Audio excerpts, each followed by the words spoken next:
back from the Man Cave. Thanks for listening. Thanks for watching with your daily devotion for March 24th. Guys, I'm going to apologize right now. It is such, I almost fell and broke my ankle. It is such a windy day today. I mean, look at this.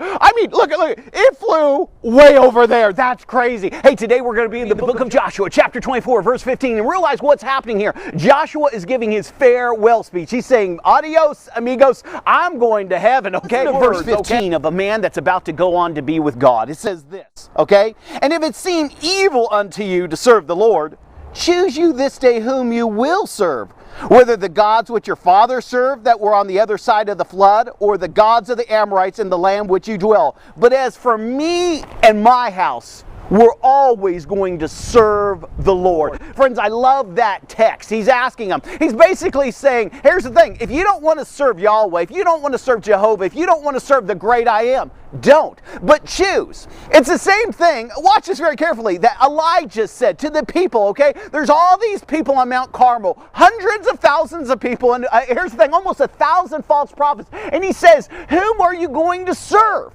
Choose this day who you are going to serve. See, your life is not going to work out if you're straddling the fence. Let me give you an example. Tracy and I love to go camping. Why? Because we're in the man cave, okay? And yeah, I know. I brought the hottie wife with me and the kids. Oh yeah, there's nothing better than camping, the s'mores, you know what I'm saying, the hot dogs, the steaks, the hamburgers. Hey, I am the grill master. And here's the thing, everyone watching this, 95% of you are grill masters. Why? Because you're in the man cave. It's a prerequisite. You didn't know this when you hit subscribe. In order to join the man cave, you have to be a barbecuer. You know what I'm saying? You have to have a crazy shirt. I have a big dog shirt with the guy barbecuing a big dog, okay? And I have my Coca-Cola over here. I have all my little brushes here and flippers here, and yeah, I got cast iron stainless steel grill, you know, that I'm cooking on. Hoo-wah! But we're camping. I said all that to say, hey, we went camping, okay? And we got the Coleman tent out there. Biking, we're going swimming, okay? And just a blast with the family. And all of a sudden, you know, you're always leery. This is terrible, you know, because I'm preaching the gospel. But at that time, you know, this camper pulls in next to us, and you're always leery.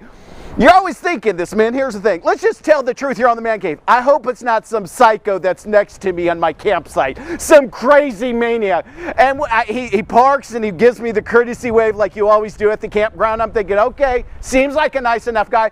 Then his wife gets out of the RV and I thought, well, she's pleasant looking, okay? Then there's these little kids and I'm like, ah! Okay, we start talking, and you know, we have all these things in common. The guy says this, yeah, I'm a chaplain at a prison, you know. I go, you're kidding. I said, I'm in the ministry too. I'm sharing the gospel, and I feel like we have this bond. He says he's, you know, and I said, a chaplaincy, what is that? And he says, well, it's a pastor, but it's like at a prison, or it's like at a hospital, or it's like in the Air Force or the Navy or the Marines, you know what I'm saying? It's specific for that area. And I was like, well, that's cool. You liking it? Yeah. And we're talking, he says, and he looks at me, he goes, Matt, it pays so much money. I was like, oh, well that's awesome. Fist bump. You know, is there a place that you're going? I am going somewhere. Within the conversation with this individual, okay, being a chaplain, he told me this. He not only had to maintain and talk to Christians, okay, and do a little preaching and stuff, but he also, watch this very carefully, he had to take care of Wicca, which is Satan worship, okay? He had to take care of Islam, which is the opposite. If there is an opposite, it's the absolute. It's work theology, okay? And the Buddhist, meaning this, he was facilitating all the different religions, okay? He was the guy that they came to and said, hey, I need this literature, or I want someone to speak, okay? And he had to orchestrate all that. And the problem with that is this. It's divided loyalty. So friends, listen very carefully. They had this guy so boxed in, okay, it's not even funny, meaning this, because he was a chaplain, he had to sign on the dotted line, meaning this, everywhere that a person goes to be a chaplain, whether it's a hospital, the Air Force, the Marines, okay, whether it's a prison, they have to sign basically that they're going to hold to the laws of the chaplaincy, okay? He wasn't allowed to speak about Jesus to someone in another faith. You know what I'm saying? He was in charge of ordering, okay, all the literature for the people who served and worshipped Satan. He had to get all the literature for those people who serve Allah, okay, Islam, and Buddha, and all these different things, okay? Out of the pie, watch this very carefully, there was one slice where he could actually share his faith, okay? Now, if he went above that, he was fired, and he could get in really big trouble. You couldn't share your faith. Friends, here's the thing. That's what this thing is saying. Choose this day who you will serve. The big thing to this guy is, and he was trying to make like it was no big deal, okay? And here's the thing. Every institution that has a chaplaincy, okay, they're going to have their guidelines and their rules. And I know there are some chaplains that step outside. They're going to share their faith regardless, okay? But here's the thing. Watch this very carefully. They signed on the dotted line that they were going to hold to, okay? So they're either sinning against God by not sharing the gospel, or they're sinning against their employer because they signed on the dotted line that they were going to hold to this. Friends, here's the thing. That's what our text is talking about. Do not have divided loyalties. You know, this guy's big thing was this. It paid so much money. I could see that because they're paying you, okay, to sin against God, okay? Which never makes you happy. See, the whole time, this guy had the nicest RV. He had all the toys out there. But he wasn't happy. He was empty on the inside. Why is he empty? Because he's compromising in his life.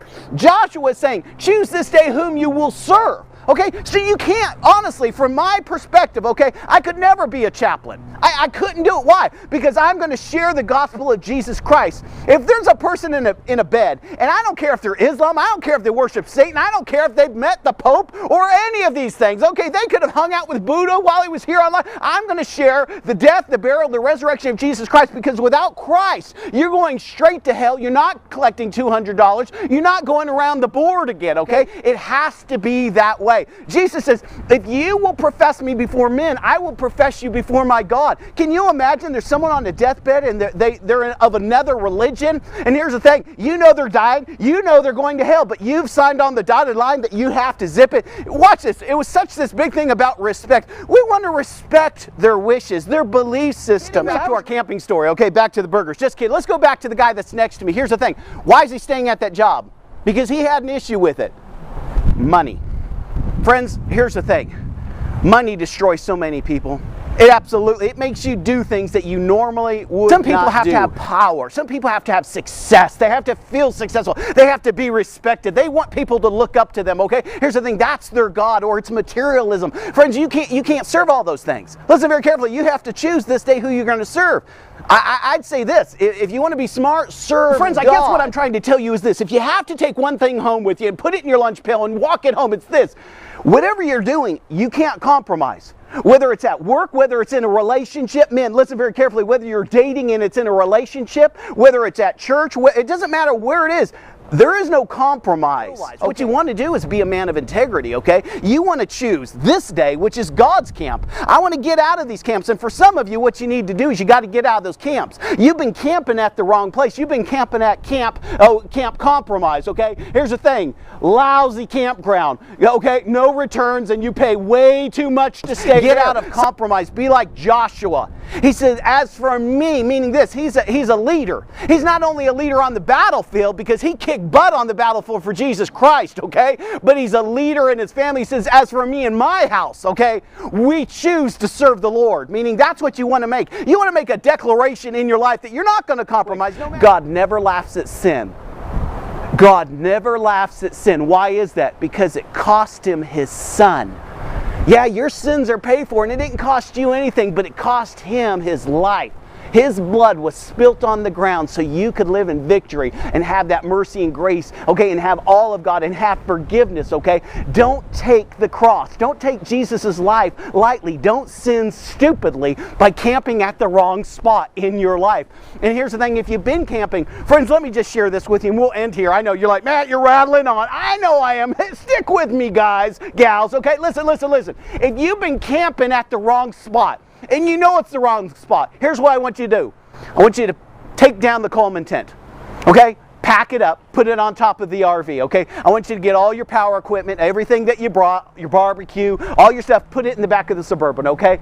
Pack up everything there, clean it up, put it in the trash. I hate people that leave a mess when they leave their campsite, okay? Clean up the fire, do everything you need to do. Now, what do? Get the family in the car. Say this, as for me and my house, we're going to serve the Lord. Start the engine, drive, okay? If you see a Dairy Queen, stop, get everyone an ice cream. They're good. I like the ones dipped in chocolate. Where am I driving to? You're driving to a different campground. Camp Victory, Camp Blessing, Camp Favor. Jesus is there. God's Spirit is there. God himself is there. His presence, his protection, his provision, all that God has for you. It's at that campground. It's not over here with what the world's peddling and pushing on us. Oh no. Kick that crap to the side. We don't want to go there anymore. We're choosing Christ because, why?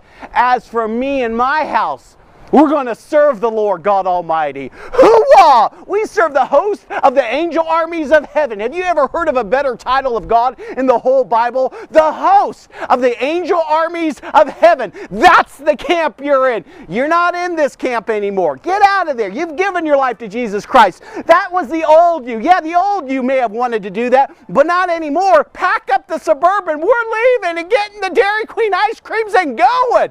Hoorah! Well, hey, I hope this devotion helped you out. This is Matt from the Man Cave.